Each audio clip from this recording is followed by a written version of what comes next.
This is Paul Nobles from Eat to Perform. I am sitting here with April Blackford. April, if you want to say hello to everyone.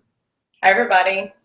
So normally we do a little bit of back and forth, and maybe we'll be able to get to do a little bit of that as we're going through the questions. But we're going to try and finish up here at about 8 o'clock tonight. I was kind of called into action last minute because it's my daughter's birthday, and normally I would have someone to replace me, but James's city is blowing up now, and so he has no internet, and so I had to step in. And so, like I told April, I said, we're going to finish this relatively quickly. Otherwise, I might struggle with the therapy bills. So let's see. Nadia is asking, I started eating my recommended total daily energy expenditure last week. I was good at keeping to my total calories and macros on control days and training days with the exception of Thursday. When I was insatiable and definitely ate more than my training day by 500 calories, what should I do when this happens? I ended up doing Metcon the following day while eating a control day. Total daily energy expenditure should offset my indulgence the day before. It sort of depends on what we're referring to. Can you give me some specific calories numbers, Nadia? Because a lot of times we start you guys off relatively low and graduate you up. And so normally, so she's saying training day 2,200. Okay, so you didn't necessarily graduate. You just jump right in. When you get your assessment, one of the things they talk about is kind of just gradually going from where you were to where you are now. And this is a tendency, when people start Eat to Perform, is they're like, they were under eating, and they're like, hey, I want to eat. And so what I would say is what you did wasn't bad for sure. It certainly isn't something I would encourage you to do long term. But I would say that,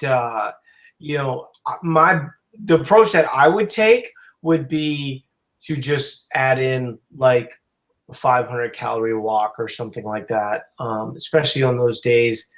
If as an example, like for me today, I knew my daughter was going to have a birthday party.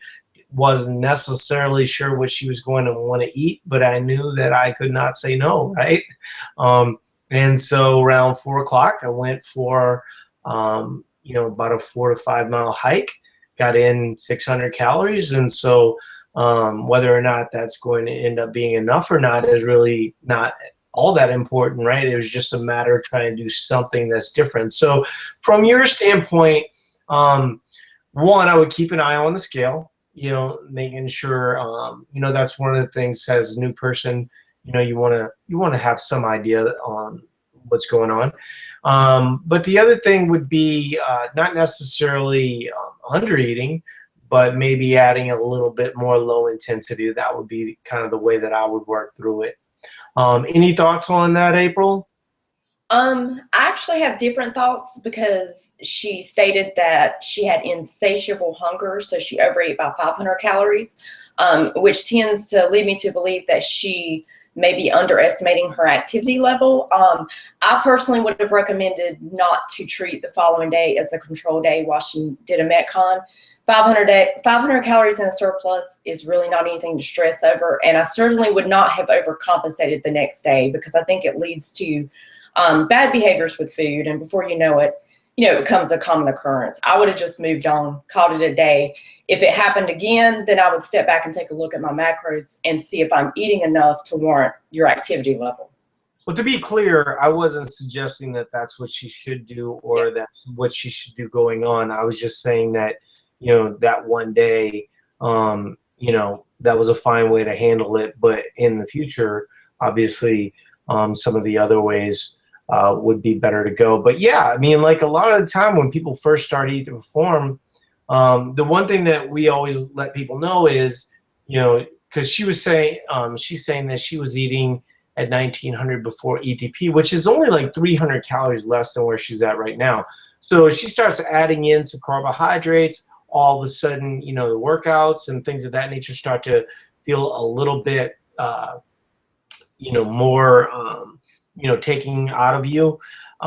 Is definitely something that can kind of get that hunger signaling working again. And so, yeah, I mean, like even 2200, I'm supposing would be moderately active, which is where we usually set people that are first starting off. But you might not be moderately active. You might actually be, very active, and you know, it depends on the individual. But for a lot of people, um, they want to start off cautiously so that they don't gain any weight. But if you're getting signs that you're hungry and, you're working out better and things like that, go right ahead. I mean, and push it a little bit. And, I would just communicate with the coaches in the forums and just say, hey, look, I'm actually hungrier than I thought I would be.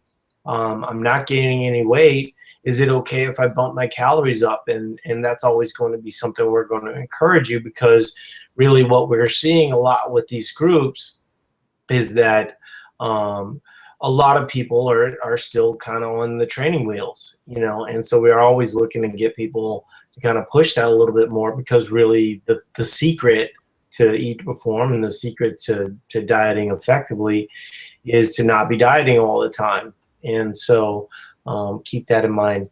She's also saying you previously said if you can't reach your total daily energy number, that is okay, that it happens to you at times. Were you referring to control days only or training days? I would say both. I mean, I don't think like there's this rigid thing. I know for myself, I'm way more concerned about calories than I am specific macros. I normally hit my protein pretty well, and that would definitely be something that I would say is super important. I don't tend to like to have my fats go really super high, but when they do, I don't freak out about it.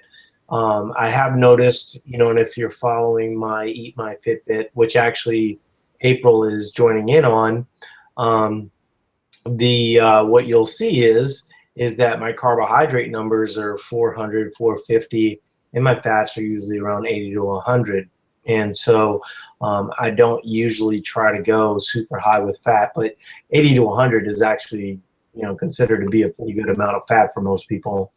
So because sometimes on control days, I don't have much appetite, making it hard to meet my total daily energy control day numbers. Yeah, I mean, if you're, I think the mistake that people make with total daily energy expenditure on their control days is they don't have enough energy dense sources.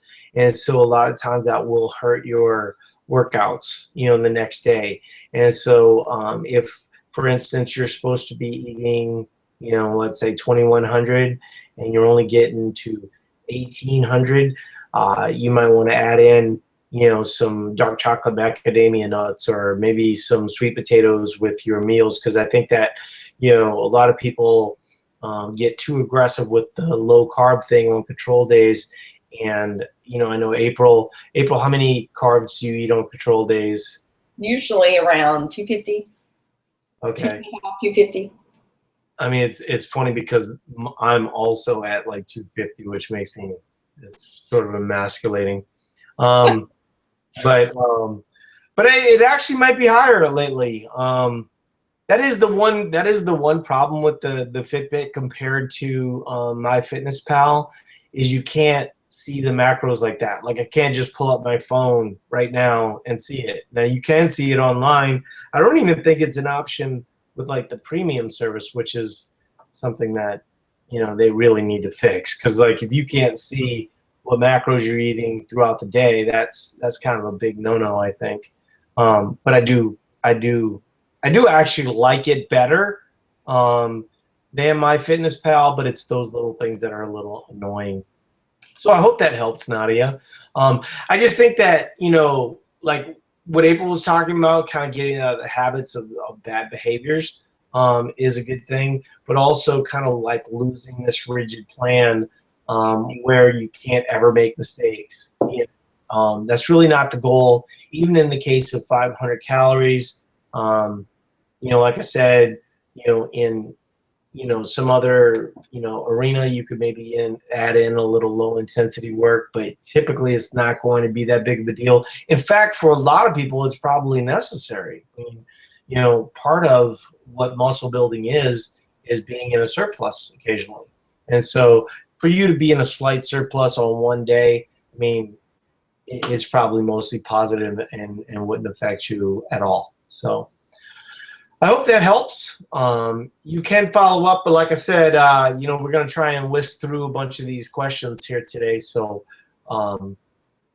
there you go. So Tanya said, could you address the numerous posts on Slot about macro Tetris, i.e.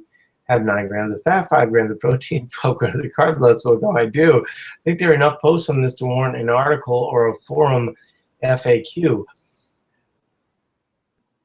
I don't get it, to be completely honest with you. Like, from myself, I don't trip out on that. That's not a thing for me. What are your thoughts on that, April? I mean, I know that like we encourage people to plan their day ahead of time. But it's interesting with this Eat Your Fitbit thing, because you do actually, you will find yourself having to kind of make those adjustments later in the night. And my adjustments are basically I'll eat like, another 4 cups of air pop popcorn, or, various things like that. I mean, like most of my protein. Well, okay, so it does bring up an interesting question. She actually did have a follow-up. I don't get it either, which is why I'm asking. Some people are very concerned or over perfection. Yeah, I agree. It's like this like perfection thing is really not that important. What I wonder is if they're like trying to squeeze in some extra food, which I would totally agree that they probably would be okay doing that. But you would also be okay going over. If you look at my profile, and I've been posting it a lot lately. I'm 2 weeks into Eat My Fitbit. I think yesterday I was 400 calories over, and I ate like 3,300 calories or something like that. And the idea was I was still hungry, so so I ate, and the scale was up a little bit, like half a pound or something, but nothing super concerning.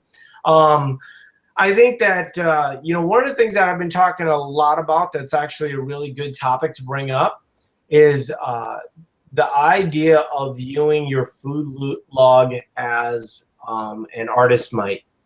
And so what I talk about in the group sessions, in individual assessments, is that one of the strongest arguments for getting in a good amount of food, something anywhere from 60 to 70% of your food before, say, 5 o'clock, is that you can hit the majority of the macros that you need pretty easily. And so the way that I describe it is like if you were an artist and you had a canvas, you just throw a whole bunch of blue on there, right? And then, you start to get specific as the day goes out, right? So the blue would represent maybe protein.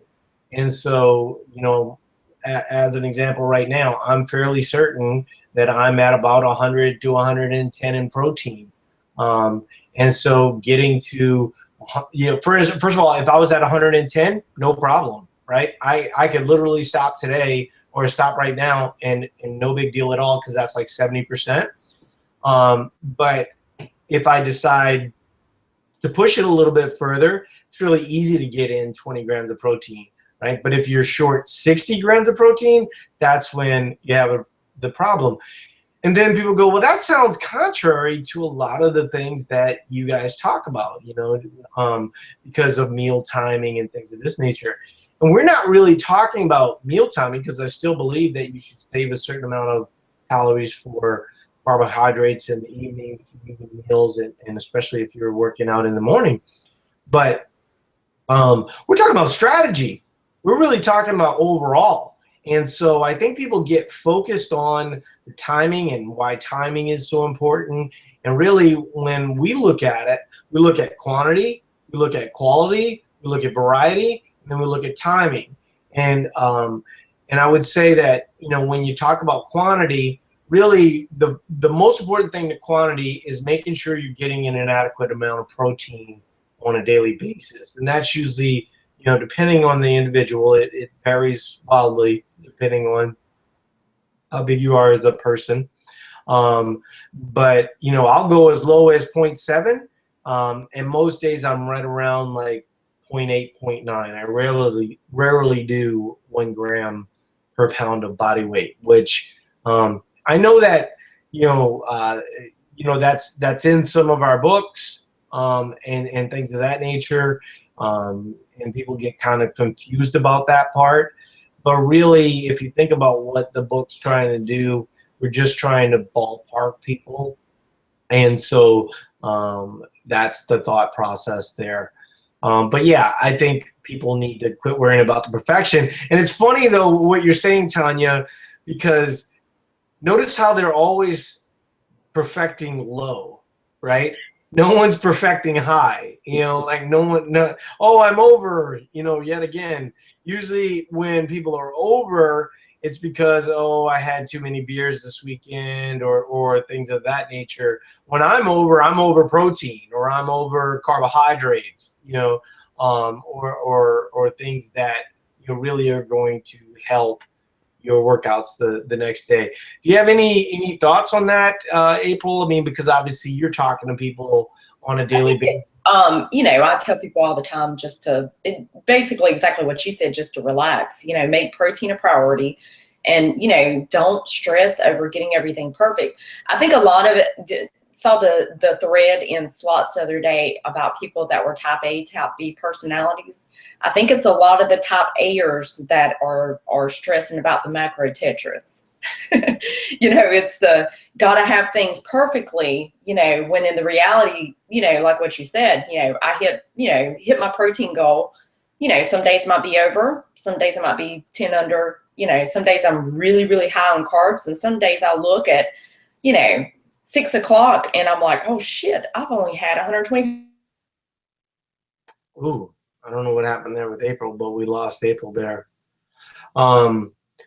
Yeah, I think the big thing, the big takeaway, that a lot of people just don't listen to. You know, one, you know, it's sort of what Nadia was talking about earlier, where you know, she was hungry, and so she ate.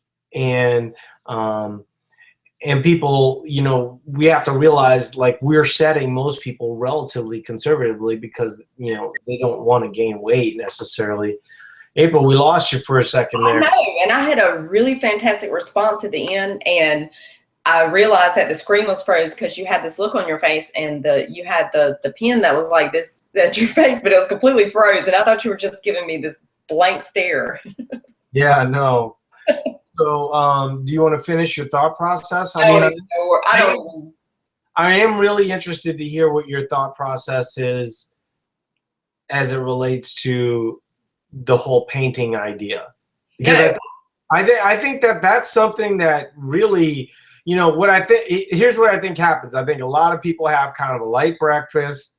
They kind of eat whatever for lunch, and then they're like, it's 5 p.m. and they're like, oh my goodness, you know, I'm screwed. And then they start eating all this food, you know. And then if they had a better plan at the early part of the day, it makes the last part of the day so much easier. I absolutely agree. I cannot even tell you the number of food logs that I look at on a weekly basis that I tell the recommendation, you know, they might be under for the day because the same situation where they can't fit everything in, and they're just not balancing things out. You know, they're not balancing things out, you know, evenly, or having, you know, more moderate sized meals.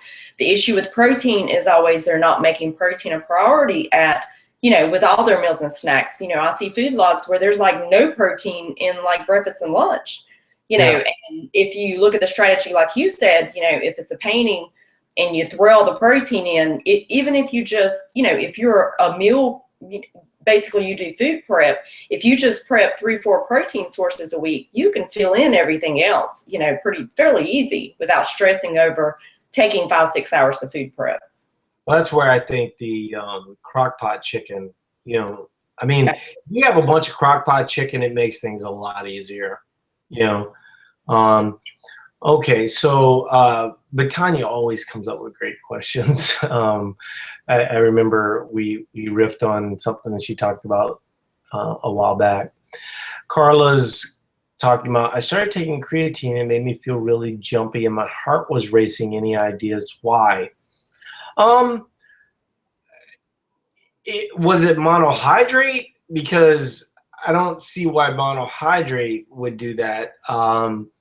A lot of times creatine will have other things in it, and sometimes it'll be a blend and the blend will have caffeine. That's the only thing that I could think would be possible in that scenario.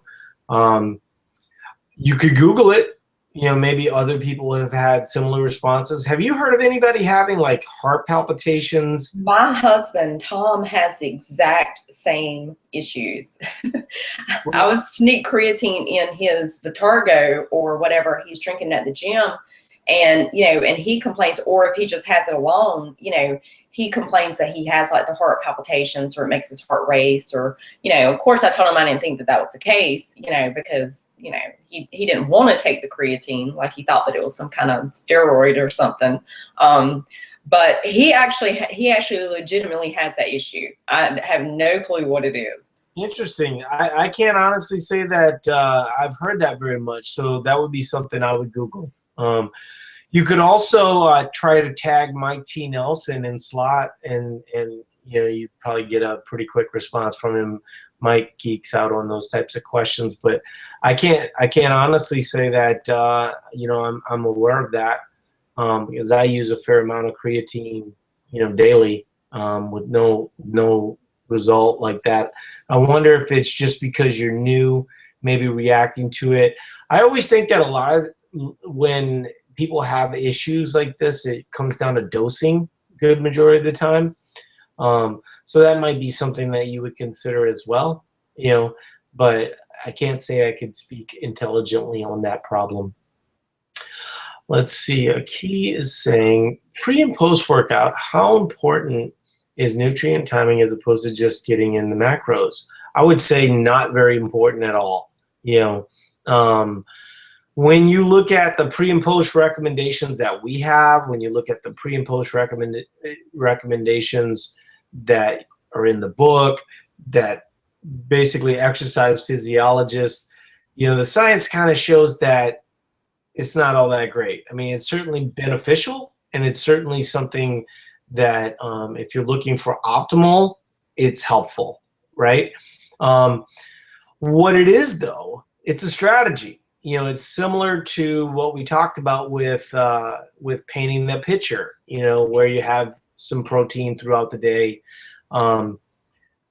When your body is really receptive to it, it's going to be a positive. And one of the things that people talk about with bloating, as an example, is,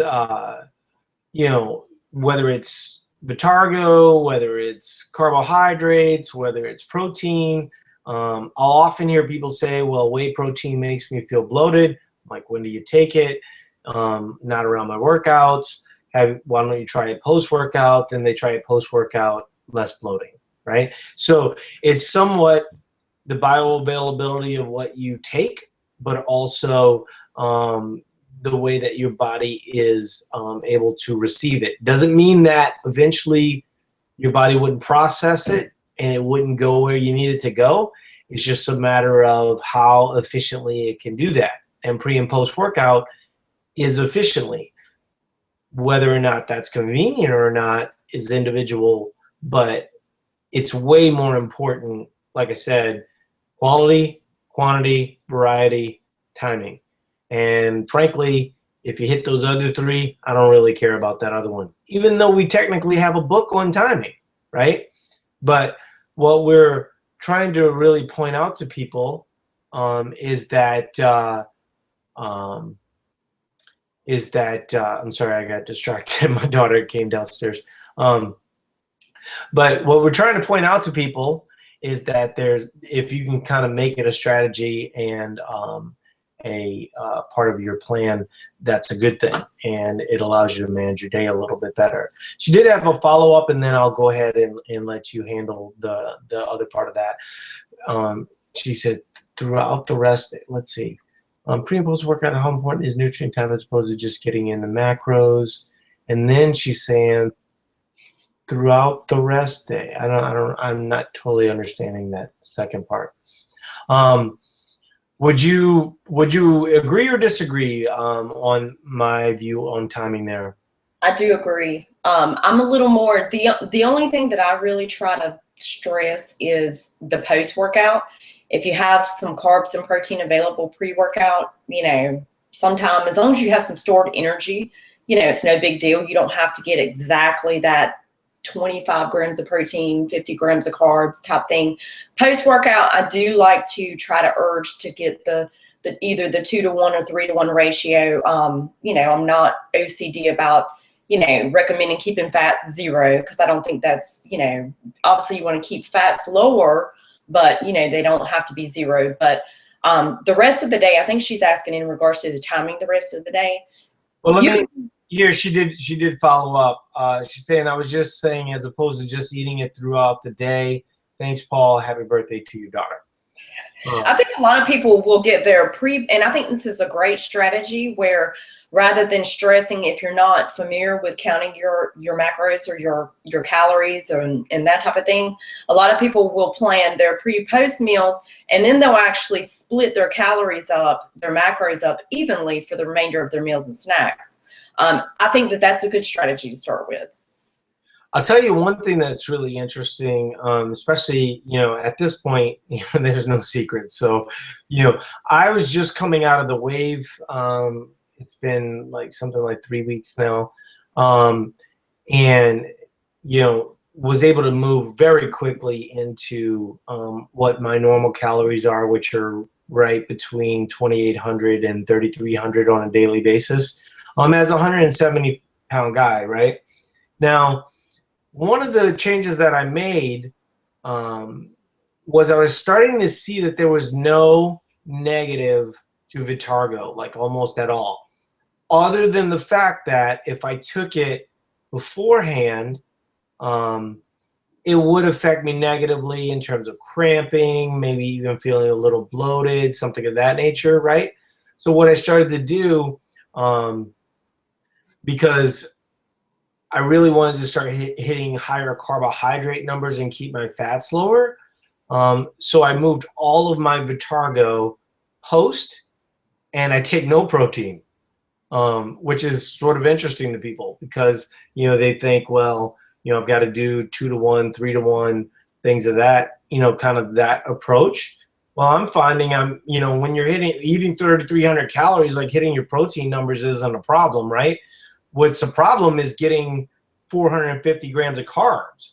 And so that strategy has worked out real well for me because, one, I might run into blood sugar issues if I took in, a good amount of carbohydrates. Let's say I did 75 on both sides.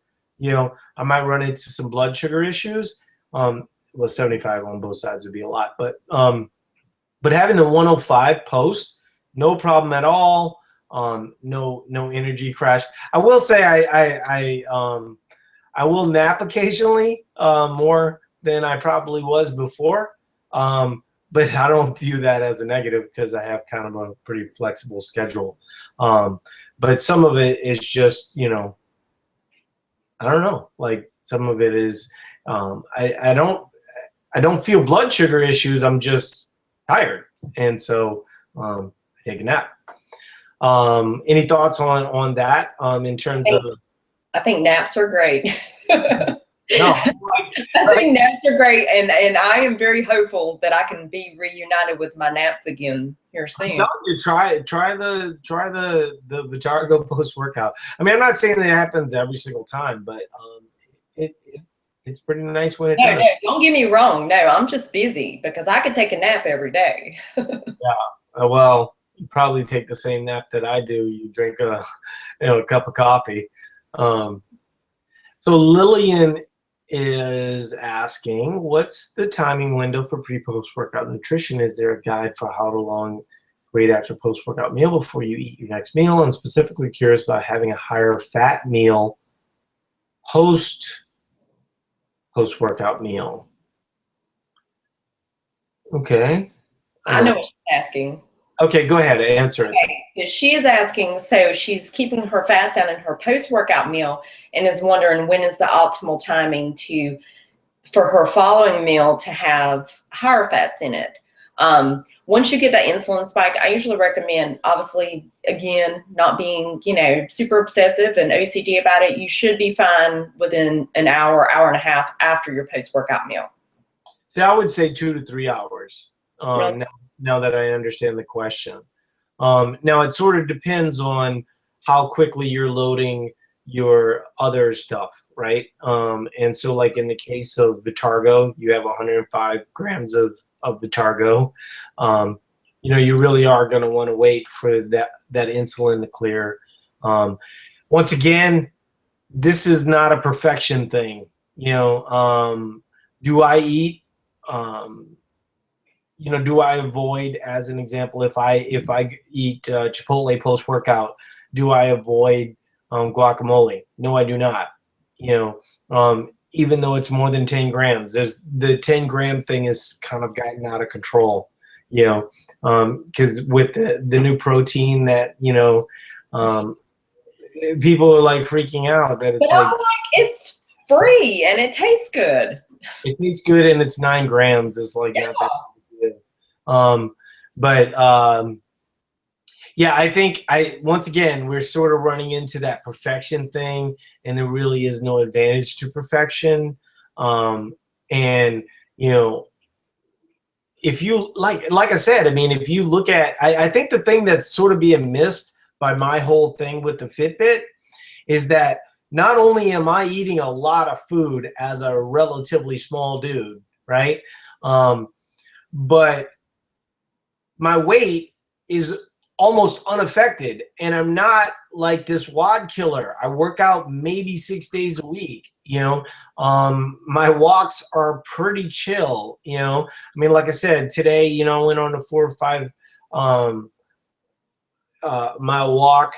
I mean, honestly, I don't get out of the house all that much. And so it's nice to be able to get out of the house. So I feel like I'm almost having to apologize for walking, but I guess my real point is that, it's not this extreme exercise. It's not, this craziness, and, my body's absorbing it well. And I think that that's the ongoing message. And that's the message we're going to really try to hit home with you guys, is that you're just being too cautious, and, these questions are sort of highlighting, that you're taking these guidelines and viewing them as rules, and they're not rules, they're guidelines. So I'm hoping that's helping.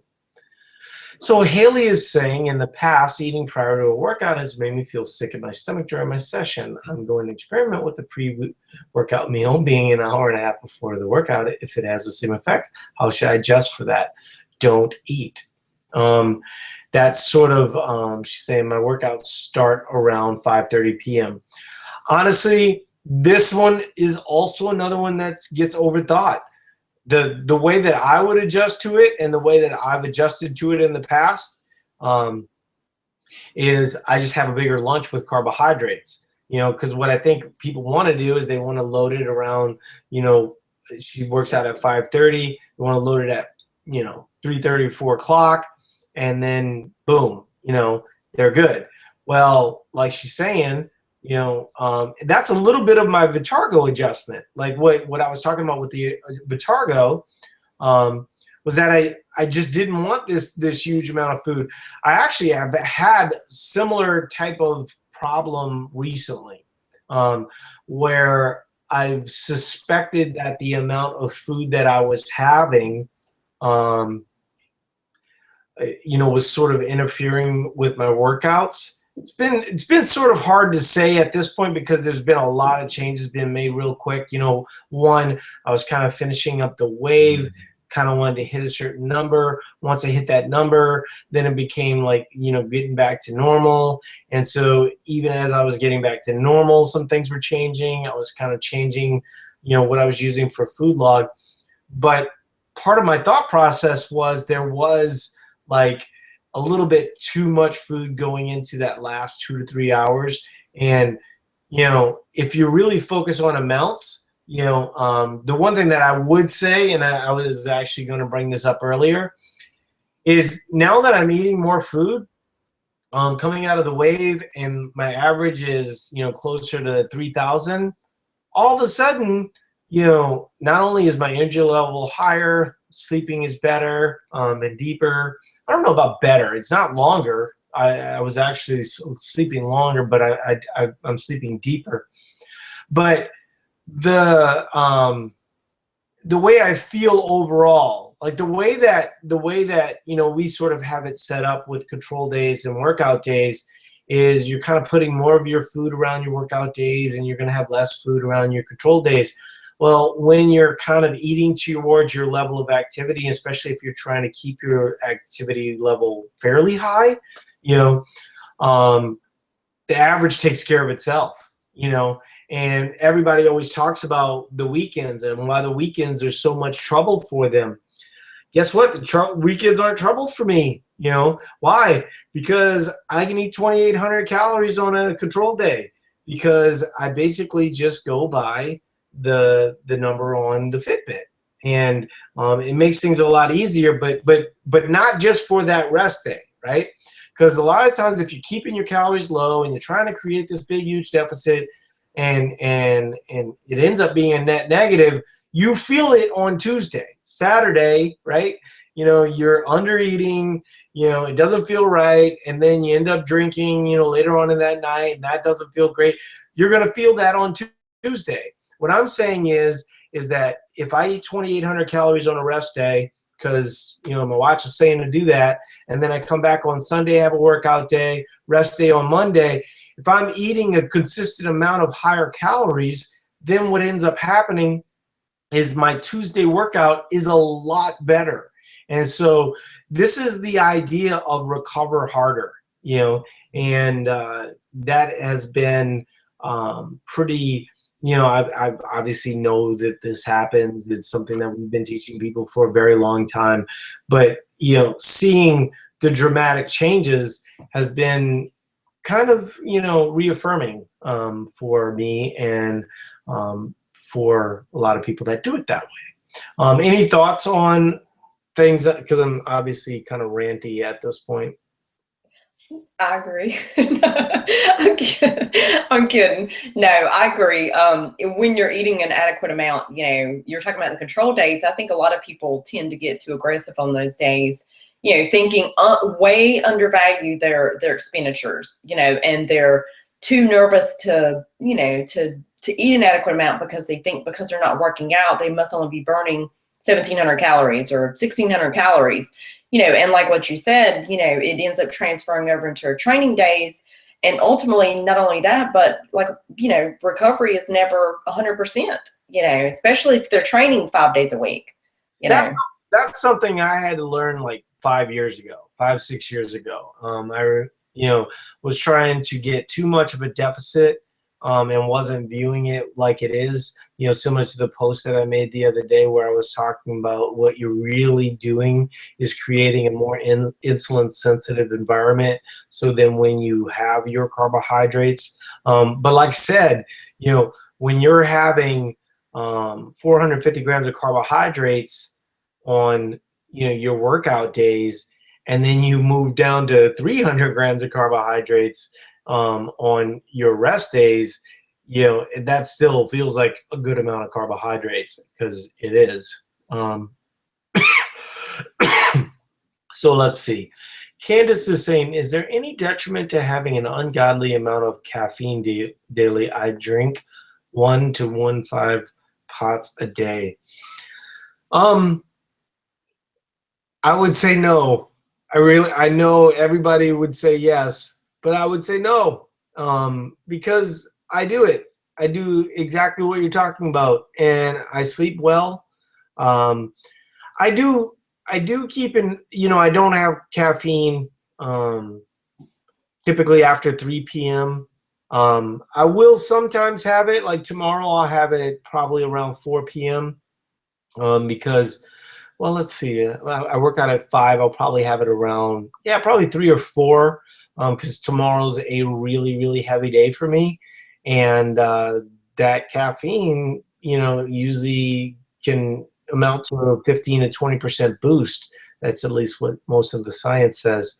Um, what I would suggest is just to keep it earlier in the day if you can, and then sort of graduate. One of the things I enjoy the taste of coffee, and so if you enjoy the taste of coffee and you're trying to get some of your intake down, decaf is an option. I mean, I've done it in the past. I know friends that do it where they'll have, decaf at 7 o'clock at night. A lot of times on date night, things of that nature, we'll have decaf cappuccinos, just because we like the flavor, of the coffee. So I think that's a little overdone. People say, well, it wears out your adrenals and all this other kind of stuff. And I think it's highly individual. And if you're having trouble sleeping, the one thing that I would look at is the caffeine. Okay. But if you're not having trouble sleeping, well, if you're eating an adequate amount of food, that's probably first on my list. And then if that's fine, then, if your caffeine intake's high, then maybe you could pull back with some various strategies. But I think as long as you're kind of keeping it most of the early part of the day, I think you're fine. Any thoughts on caffeine? I guess it would depend on if she's drinking it for the taste or if she's drinking it for the effect. Yeah, Um, I personally like the caffeine for the effect. I do think that she probably has built her tolerance up with the amount that she drinks, assuming that it is for the effect. Um, I do think that she probably has built her tolerance up, and eventually she's going to need to drink more and more if she wants to get the same effect, of the stimulant effect.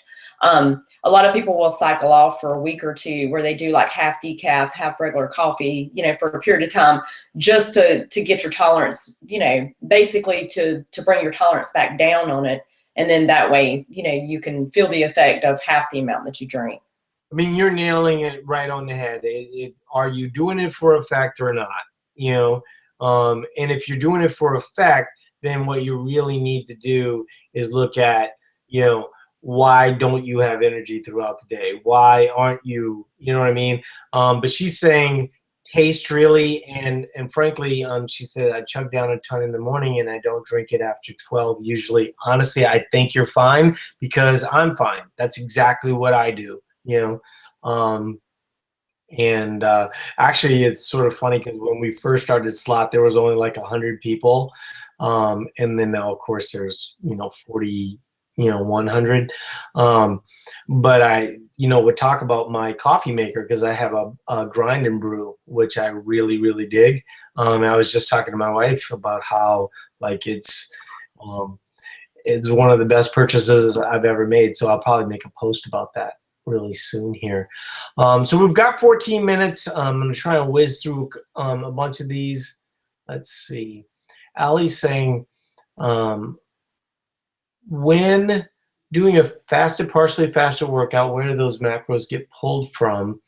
If the day before is a control day, would you just make sure to plan out the extra 50 grams of carbs, 25 protein at night as the bedtime snack on the previous day? Would you still eat a full load day and not factor in the food from the night before? Definitely, I think that you would want to save enough macros to where you have some carbohydrates. Like, we don't encourage people to go super low carb even on control days. And what I think you'll find is that you will be able to fit it in. You could look at it as an example, as your control day is from 7 p.m. the previous night to 7 p.m. and then start your workout, from 7 p.m. on, right? Just look at it in 24-hour increments, but, kind of differently. So it just sort of depends on what feels most right to you. There is a part of that strategy that I like because it allows you to plan a little bit better. It's sort of like what I was talking about with painting the portrait earlier, where if you viewed your time after 7 p.m. as kind of a loading time for a morning workout, that's a strategy that I've seen people have good success with. But there's just tons of ways to do it. It's just what feels the most right. But I wouldn't obsess over it one way or the other. But it is a great question. Do you have any thoughts on how people would structure that, April? I like keeping each day separate, just because I see so many, I see it all the time where people stress, oh, crap, I loaded carbs tonight and didn't get to work out tomorrow. And then they get all frantic about it. Whereas, if today's a rest day and number one, you want to save, say 50, 60 grams of carbs with tonight's dinner anyway, just to help you sleep better. But it will also give you that stored energy just in case you do work out in the morning. And then tomorrow, if you do work out, then you would essentially just use that as a loading day. So I'm just curious, like on most days I can go for a walk. Is there something that like people don't have shoes or their feet hurt or something? I mean, it just shocks me that like so many people struggle with this. And it's like the good majority of the time, my wife comes home from work. I'm like, hey, you want to go for a walk? Yeah, great. Right? Or, hey, let's bring the dog for a walk. I really think that a lot of people, are viewing exercise as the only way to get in activity. And if I'm finding that my activity is relatively low, if it's a nice day, even if it's not a nice day, like I'm going to try and do something. Sometimes it might be rowing. I'm actually getting a rower for my house, just because, it's nice to have some more options. But walking is always an option, and you can do it a lot. So it sort of surprises me that befuddles people so much. So Charlotte is asking, how long did it take you to get to that point? I'm not exactly sure what Charlotte is referring to. Do you have any idea what she's talking about? My internet froze up. What was the question? Well, she said, how long did it take you to get to that point? Maybe she's still around and can, there's no context to her question.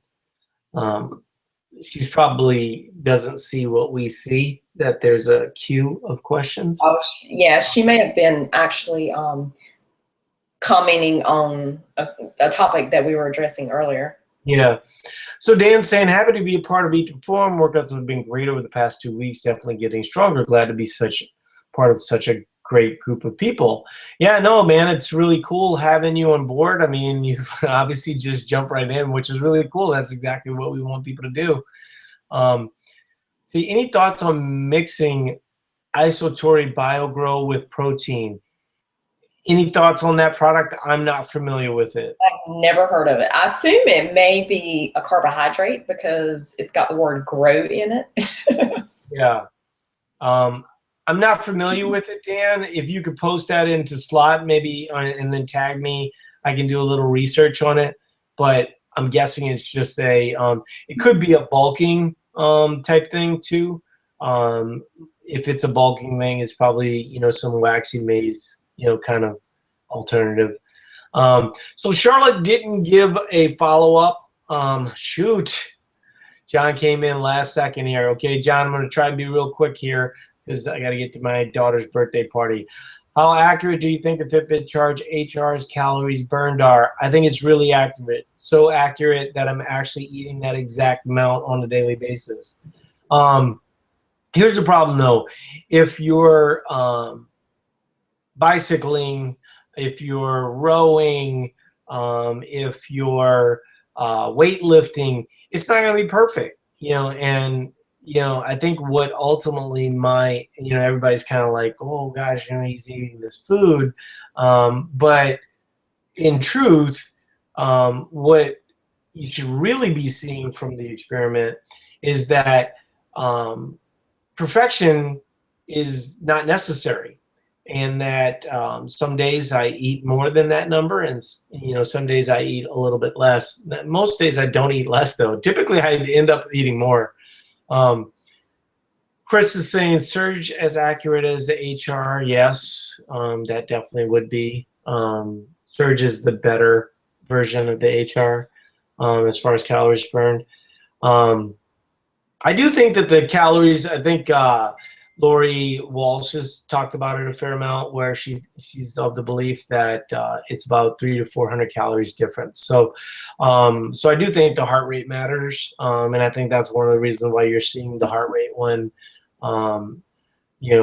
sell out. Whenever you go to Target, they're hard to find and stuff like that. So all right, guys, I got a birthday party to get to. Appreciate everybody being here, and I will see you guys in Slack, in the groups, and all the places that we meet. So talk to you later. Bye-bye. Good night, everybody.